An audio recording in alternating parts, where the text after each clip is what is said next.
Hello dear friends, today we are going to discuss sixth part of haloalkane and haloalene unit. अभी हम यहाँ पे बात करने वाले हैं कि केमिकल प्रॉपर्टीज ऑफ हेलोएलिन। तो केमिकल प्रॉपर्टीज में हमें क्या स्टडी करना होता है, जिसकी हम केमिकल प्रॉपर्टी पढ़ते हैं, जैसे हेलोएलिन की पढ़ रहे हैं या एरिल हैलाइड की पढ़ रहे हैं, तो वो चीज़ किससे रिएक्ट करती है और क्या क्या बनाती है उसे समझना है। तो एरिल हैलाइड एक बेंजीन रिंग वाला कंपाउंड है, एरोमेटिक कंपाउंड है। तो हमें पता है कि बेंजीन रिंग पर जनरली इलेक्ट्रोफिलिक सब्स्टिट्यूशन रिएक्शन होती है। तो इलेक्ट्रोफिलिक सब्स्टिट्यूशन रिएक्शंस होती हैं, तो electrophilic substitution reaction generally halogenation, nitration, sulphonation, Friedel-Crafts alkylation और फ्रीडल-क्राफ्ट एसाइलेशन, ये रिएक्शंस होती हैं। लेकिन यहाँ पे एक इस रिएक्शंस को समझने से पहले एक इंपॉर्टेंट पॉइंट समझना पड़ेगा, वो है डायरेक्टिंग ग्रुप। अब ये वाला क्या है, तो बेसिकली क्या होता है कि आपके पास ये बेंजीन रिंग है, तो यहाँ पर कुछ ग्रुप ऑर्थो पैरा डायरेक्टिंग वाली बातें आती है, वो आपको कईयों को पता होगा जो मेरी क्लासेस पहले भी पढ़ी है। बट फिलहाल यहाँ पर अगर मैं बात करूं तो इसमें ऑर्थो मेटा पैरा आप बता सकते हैं। देखो बेंजीन रिंग पर किसी के पिताजी में दम नहीं है जो ortho para Meta directing positions बता दे कि कौन सी ऑर्थो है, कौन सी मेटा है, कौन सी पैरा है। क्योंकि बेंजीन रिंग पर C6H6 होता है, 6 के 6 कार्बन है, 6 के 6 हाइड्रोजन है। जब तक यहाँ पर कोई एक बार सब्स्टिट्यूशन ना हो जाए, कोई एक H हट के कोई जगह कोई ग्रुप ना आ जाए, तब तक डिसाइड नहीं कर सकते कि कौन सी ऑर्थो है, कौन सी मेटा है और कौन सी पैरा है। सपोज यहाँ से एक H हटा और यहाँ पर कोई नया ग्रुप आ गया, तो ये ग्रुप डिसाइड करता है, ये डायरेक्टिंग ग्रुप है, ये डायरेक्टर है। जैसे मूवीज में डायरेक्टर डायरेक्ट करता है पूरी मूवीज को, इसी तरीके से ये रिएक्शन को डायरेक्ट करते हैं। तो जब ग्रुप अगर सपोज यहाँ पे आता है तो इसकी पड़ोसी पोजीशंस जो होती हैं वो होती हैं ऑर्थो, इसके ठीक 180 वाली पोजीशंस होती है पैरा, और जो बची है वो मेटा है।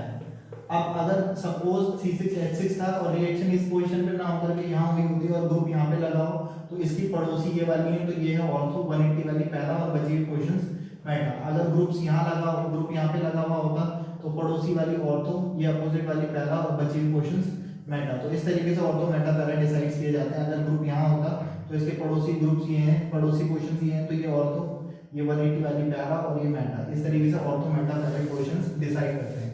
अब ऑर्थो मेटा पैरा तो आपको समझ आया होगा, आप स्क्रीनशॉट ले सकते हैं तब तक। इसमें मैं एक इंपॉर्टेंट बात करने जा रहा हूँ आपसे, वो ध्यान से सुनना। अब ये कैसे पता चलेगा कि कौन से ग्रुप्स ऑर्थो पैरा डायरेक्टिंग होते हैं और कौन से मेटा। तो ये दो टाइप के ग्रुप होते हैं, एक होते हैं ऑर्थो पैरा ऑर्थो डायरेक्टिंग, जो आने वाले इलेक्ट्रोफाइल को सिर्फ ऑर्थो पैरा पे जोड़ते हैं, और एक होते हैं मेटा डायरेक्टिंग ग्रुप। तो ऑर्थो पैरा ऑर्थो डायरेक्टिंग पहचानने के लिए आपको ये ध्यान रखना है, जिन ग्रुप्स में सिंगल बॉन्ड से कनेक्ट होते हैं, या जिनके पास लोन पेयर इलेक्ट्रॉन होते हैं, या फिर एल्काइल ग्रुप होते हैं, ये सारे के सारे ऑर्थो पैरा ऑर्थो डायरेक्टिंग होते हैं। फॉर एग्जांपल जैसे हेलोजेंस हो गए, NH2 हो गए, जैसे इसके पास लोन पेयर होता है, और आपके पास O ईथर वाले हो गए, ये सब इस तरीके के जो फंक्शनल ग्रुप्स होते हैं या ग्रुप्स होते हैं वो ऑर्थो पैरा ऑर्थो डायरेक्टिंग होते हैं। और जितने भी मल्टीपल बॉन्डेड वाले फंक्शनल ग्रुप होते हैं, जिन पे multiple bond, double bond, triple bond होते हैं, ऐसे वाले जो होते हैं वो मेटा डायरेक्टिंग होते हैं। For example CHO, COOH, COOR, इस तरीके के जो फंक्शनल ग्रुप्स होते हैं ये मेटा डायरेक्टिंग होते हैं। तो ये बात आप ध्यान रखोगे। फिलहाल अभी मैं हेलोएलिन की केमिकल प्रॉपर्टी में हूँ, मैं एक साथ ही रिएक्शन करा देता हूँ, एक ही मैकेनिज्म फिर से समझा दूंगा, यहाँ पे ध्यान से सीखें। तो मैंने आपको बोला है जनरली ये 5 टाइप की रिएक्शन देते हैं, ये अलग अलग रिएक्शन है। 5 रिएक्शन से मैं एक साथ शॉर्ट में करवाने की कोशिश कर रहा हूँ आपको, ताकि आपको बहुत सिंपली समझ में आ पाए। तो AlCl3 की प्रेजेंस में आपने इससे रिएक्शन कराई, तो आपको पता है क्लोरोबेंजीन है, और आपको पता है कि इसके बाद 3 लोन पेयर होते हैं, और सिंगल बॉन्ड भी से भी कनेक्टेड है बेंजीन से। और सिंगल बॉन्ड वाले या लोन पेयर वाले कैसे, या हेलोजेंस वाले सारे ऑर्थो पैरा ऑर्थो डायरेक्टिंग होते हैं। तो जब ये दोबारा रिएक्शन करेगा तो ऑर्थो पैरा पे ही जोड़ेगा, मेटा पे नहीं जोड़ेगा, क्योंकि ये ortho para ortho directing group है। अभी हम इसे बात समझ पाए, इसे मैं मैकेनिज्म से भी समझा दूंगा कि ऑर्थो पैरा ऑर्थो ही क्यों होते हैं, मेटा क्यों नहीं होते। मैं कुछ एक लास्ट वीडियो बनाऊंगा कुछ इंपॉर्टेंट कंटेंट को लेकर के इस हेलोएल्केन हेलोएलिन वाली यूनिट पे, तो तब समझ में आएगी हमें बहुत सारी चीजें। तो इस बात को ध्यान रखेंगे। तो ये ऑर्थो है, यहाँ से भी हो सकती है, और पैरा पोजीशन पे भी रिएक्शन होती है। तो मैं पैरा पोजीशन पे करा रहा हूँ, आप चाहो तो ऑर्थो पे भी करा लो, या दोनों पे भी करा के दिखा सकते हो। कुछ परसेंटेज में दोनों ही बनते हैं। तो यहाँ पर से क्या होगा, H+ और Cl नेगेटिव, HCl बाहर और HCl बाहर, तो आपके पास यहाँ पे Cl है और एक Cl, H+ गया तो उसी जगह पे Cl आ जाएगा। या फिर अगर आप पैरा पोजीशन पे कराते हैं तो पैरा पे भी करा सकते हैं। तो और कुछ बुक्स में क्या होता है कि यहाँ पे कुछ परसेंटेज में ये और कुछ परसेंटेज में ये, दोनों ही बनते हैं। अब आपको लगेगा दो प्रोडक्ट कैसे बनते हैं, तो आप यहाँ पे 2 भी ले सकते हो रिएक्शन को बैलेंस करने के लिए। अदरवाइज आप और करके भी लिख सकते हो, अदरवाइज या फिर आप ऑर्थो में या पैरा दोनों में से कोई से भी दिखा सकते हो। हेलोजिनेशन, इस रिएक्शन का नाम है हेलोजिनेशन। हेलोजन का जुड़ जाना इस कॉल्ड हेलोजिनेशन, क्लोरीन का जुड़ जाना क्लोरीनेशन। अब इस क्लोरोबेंजीन की रिएक्शन कराने हैं नाइट्रेशन करा रहे हैं। नाइट्रेशन में HNO3 से रिएक्शन कराते हैं और HNO3 को मैं इस तरीके से लिख सकता हूँ नेगेटिव पॉजिटिव, ये NO2 नाइट्रो ग्रुप जाता है इसलिए नाइट्रेशन कहते हैं। कंसंट्रेटेड H2SO4 की प्रेजेंस में ये रिएक्शन होती है तो H+ और OH नेगेटिव क्या बाहर हो जाएगा H2O और नाइट्रो ग्रुप जुड़ जाएगा तो इसका नाम क्या हो जाएगा ऑर्थोक्लोरो नाइट्रोबेंजीन। ऑर्थोक्लोरो नाइट्रोबेंजीन 1,2 डाइक्लोरोबेंजीन, 1,2 डाइक्लोरोबेंजीन में बोरोन लिख लोगे आप ऑर्थोक्लोरो नाइट्रोबेंजीन। नाइट्रेशन के बाद तीसरी रिएक्शन कराते हैं सल्फोनेशन। सल्फोनेशन में कराते हैं रिएक्शन H2SO4 से, H2SO4 से कराते हैं, किसी कैटलिस्ट की प्रेजेंस में होता नहीं है वैसे तो फिर भी एसिडिक मीडियम में लेते हैं।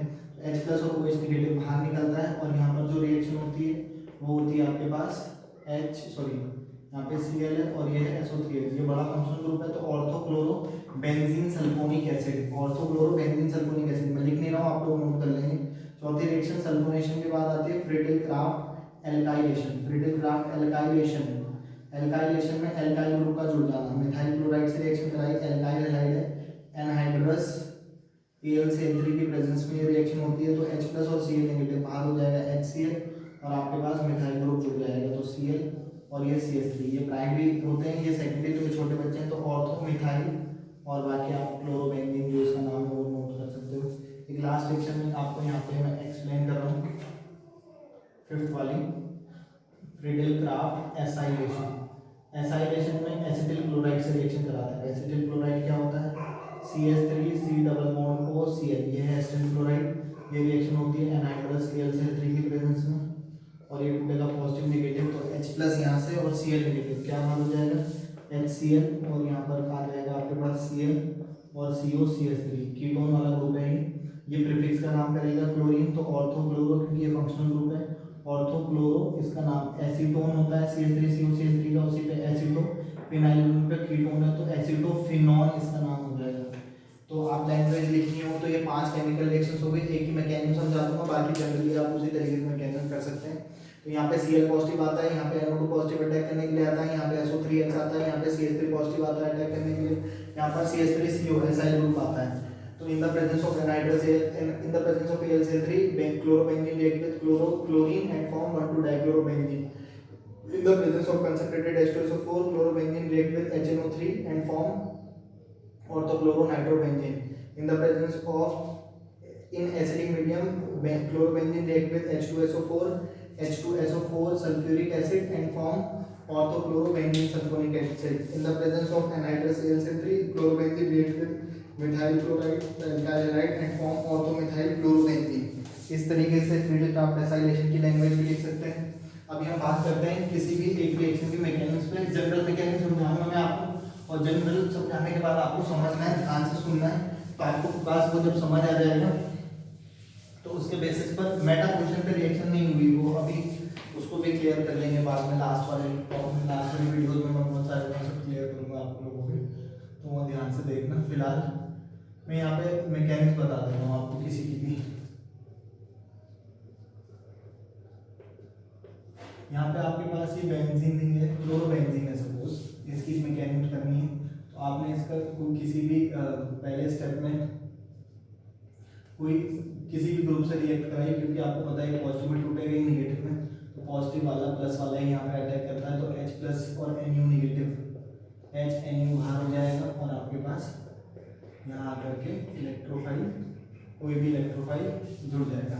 क्लोरीनेशन में इस E की जगह Cl पॉजिटिव होगा, नाइट्रेशन में NO2 पॉजिटिव होगा, SO3H पॉजिटिव होगा, सल्फोनेशन में एल्काइलेशन में मिथाइल वाला CH3 पॉजिटिव होगा, एसाइलेशन में CH3CO पॉजिटिव वाला ग्रुप होगा।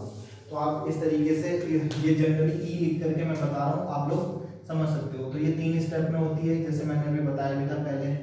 तो ये होती है पहला स्टेप इनिशिएशन और फॉर्मेशन ऑफ इलेक्ट्रोफाइल। तो फॉर्मेशन ऑफ इलेक्ट्रोफाइल ये वाला स्टेप सभी पांचों रिएक्शंस के लिए अलग अलग होगा, बाकी सब एक जैसे होते हैं। तो हम सबसे पहले इलेक्ट्रोफाइल बन जाएगा, मैं बता दूंगा किस तरीके से होगा, सबके लिए एक स्टेप में बता दूंगा। और इलेक्ट्रोफाइल जब बन जाएगा फिर होता है स्टेप 2 में propagation step, attack of electrophile to to benzene ring. तो बेंजीन तो है नहीं, आप बेंजीन रिंग पर ये अटैक होना है, वैसे क्लोरोबेंजीन भी लिख सकते हो आप लोग। तो क्लोरोबेंजीन रिंग पर अटैक होना है, तो किस तरीके से अटैक करता है देखिए ध्यान से समझना ये वाले स्टेप को। तो ये आपका क्लोरोबेंजीन है, आपको पता है कि इस जगह पे रिएक्शन होनी है, कोई भी इलेक्ट्रोफाइल अगर क्लोरीनेशन होता तो Cl पॉजिटिव आता, तो इसके पास आपको पता है ऑर्थो पे जोड़ सकते हो या पैरा पे, मैं ऑर्थो वाली पोजीशन पे जोड़ के बता रहा हूँ। ये वाला इसका इलेक्ट्रॉन इसको मिलेगा, इसका चार्ज हट जाएगा, तो ये इलेक्ट्रॉन और ये वाला इलेक्ट्रॉन मिल करके यहाँ पे बॉन्ड बना लेंगे। बॉन्ड बना लेंगे तो ये आपको ऐसा दिखाई देगा कुछ, Cl है यहाँ पे, H है यहाँ पे, Cl है, इस पर पॉजिटिव, इधर डबल बॉन्ड इधर डबल बॉन्ड, फिर ये नहीं चाहेगा पॉजिटिव के फॉर्मेट में रहना, तो ये वाला इलेक्ट्रॉन यहाँ इसको मिलेगा पॉजिटिव हटेगा, और यहाँ पे बॉन्ड इसका इलेक्ट्रॉन चला गया तो इस कार्बन पर पॉजिटिव आ जाएगा। तो ये नेक्स्ट जो आपको दिखेगा वो कुछ इस तरीके से दिखेगा।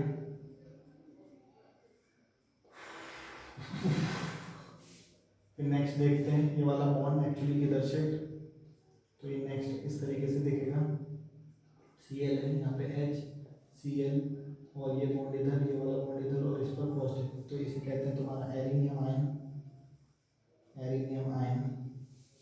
तीसरा जो स्टेप होता है स्टेप थर्ड, वो होता है आपके पास replacement of H positive ion, replacement of H positive ion step, ये टर्मिनेशन स्टेप भी कहते हैं, तो आप ध्यान से सीखें। लास्ट स्टेप में जो हमारा ये इस तरीके का बना है स्ट्रक्चर H यहाँ पे Cl और इस पर पॉजिटिव, तो पहले स्टेप में जो न्यूक्लियोनेगेटिव वाला पार्ट बना होगा वो यहाँ से H प्लस को अपने साथ HNU के फॉर्मेट में बाहर निकालेगा, ये H प्लस जो है वो अपना इलेक्ट्रॉन इसको देगा, इसका चार्ज हटेगा और ये इलेक्ट्रॉन मिल करके ये इलेक्ट्रॉन इसको मिलेगा और ये इलेक्ट्रॉन यहाँ मिल करके बॉन्ड बना लेंगे। बॉन्ड बना लेंगे तो ये आपका कुछ इस तरीके का Cl H, H तो हट गया, H हट जाएगा तो यहाँ पर आपके पास Cl आ जाएगा, और ये इधर और ये वाला बॉन्ड इधर। तो एक्चुअली ये E है, Cl नहीं है, क्लोरीनेशन में Cl होता, यहाँ पे जनरली आपके पास E आ जाएगा। नाइट्रेशन होता तो कुछ NO2 हो जाता है, सल्फोनेशन होता तो SO3H। तो मैं जनरली इलेक्ट्रोफाइल करके आपको बता दिया, इस तरीके से मैकेनिज्म होती है। अब आपको प्रॉब्लम आएगी तो ये वाले स्टेप और ये वाले स्टेप में अगर क्लोरीनेशन होगा, फिर से बोल रहा हूँ, तो Cl होगा, नाइट्रेशन होगा तो NO2 होगा, SO3H होगा, एल्काइलेशन में CH3 पॉजिटिव होगा, एसाइलेशन में CH3CO पॉजिटिव होगा। बस आपको प्रॉब्लम आएगी ये वाले स्टेप में कि ये पहले स्टेप कैसे करते हैं। तो मैं जितनी भी रिएक्शंस 5 रिएक्शंस आपको बताई हैं उन सब रिएक्शंस का मैं आपको पहले वाले स्टेप बता देता हूँ। तो हेलोजिनेशन के लिए पहले स्टेप में कैसे यूज करेंगे, शॉर्टली मैं शॉर्ट समराइजिंग में आपको समझा दूँ। हेलोजिनेशन तो आपको पता है कि हेलोजिनेशन का पहला स्टेप फर्स्ट जो होगा, सभी के स्टेप फर्स्ट लिख रहा हूँ, तो ये होती है AlCl3 की प्रेजेंस में। आपको पता है कि ये लुईस एसिड है, इसके इलेक्ट्रॉन को अपने साथ लेके जाता है और इलेक्ट्रोफाइल Cl पॉजिटिव बना देगा, और ये जाएगा अटैक करने के लिए वहाँ बेंजीन न्यूक्लियस पर, और ये AlCl4 नेगेटिव, ये वाला लास्ट स्टेप में H+ को रिप्लेस करवाने में काम करेगा। नाइट्रेशन वाले स्टेप में NO2 पॉजिटिव कैसे डेवलप होता है उसे समझेंगे। HNO3 है, आपको पता है H2SO4 की प्रेजेंस में रिएक्शन कराते हैं, तो ये H+ और HSO4 नेगेटिव, H+ और OH नेगेटिव बाहर निकालेगा, H2 NO2 पॉजिटिव, ये बन गया आपका इलेक्ट्रोफाइल जो अटैक करने के लिए जाएगा।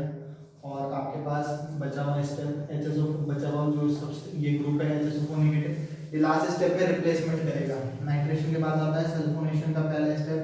सल्फोनेशन में एक स्टेप की जरूरत नहीं है, वैसे सिंपली ये टूटेगा H2SO4, ये एसिडिक मीडियम में होता है, तो H+ और OH नेगेटिव ये बाहर निकालता है आपका H2 और बाकी आपका ये बना देगा SO3H पॉजिटिव। और अगर ये भी नहीं लिखना तो आपको इसकी जरूरत नहीं है, आप सिंपली से ऐसे तोड़ो OH नेगेटिव, क्योंकि ये वाला OH नेगेटिव लास्ट स्टेप में H+ को ले जाएगा और H2 बाहर कर देगा। फ्रीडल क्राफ्ट एल्काइलेशन वाले रिएक्शन में पहले स्टेप में इलेक्ट्रोफाइल का फॉर्मेशन कैसे करना होता है, ये है CH3Cl, ये भी अनहाइड्रस AlCl3 के प्रेजेंस में होता है, इसके इलेक्ट्रॉन को अपने तरफ लेके जाता है तो ये बनाता है CH3 पॉजिटिव और बाहर करेगा AlCl4 negative. Friedel Crafts acylation की अगर हम बात करें तो फ्रीडल क्राफ्ट एसाइलेशन में भी CH3C double bond O Cl, और ये भी रिएक्शन होती है AlCl3 के प्रेजेंस में, तो ये CH3CO इसको पॉजिटिव इलेक्ट्रोफाइल बनाएगा, यही अटैक करने के लिए जाएगा E की जगह, और बाकी AlCl4 नेगेटिव ये लास्ट स्टेप में रिप्लेसमेंट करेगा H पॉजिटिव आयन को। तो होप आपको ये वीडियो समझ आई होगी और ये काफ़ी हेलोजन की केमिकल प्रॉपर्टीज़ को बहुत हद तक आपको समझा देगा। और बाकी मैं नोट्स भेजूँगा, आपको कवर कर लेगा। बाकी इससे रिलेटेड कोई और भी प्रॉब्लम कुछ भी होती है तो आप लोग मुझे कॉल करके व्हाट्सएप में मैसेज करके पूछ सकते हैं। फिलहाल तब तक के लिए जी लो अपनी ज़िंदगी, नेक्स्ट वीडियो में पियेंगे आप लोगों का खून। Have a good day, goodbye, good night, शुभ रात्रि।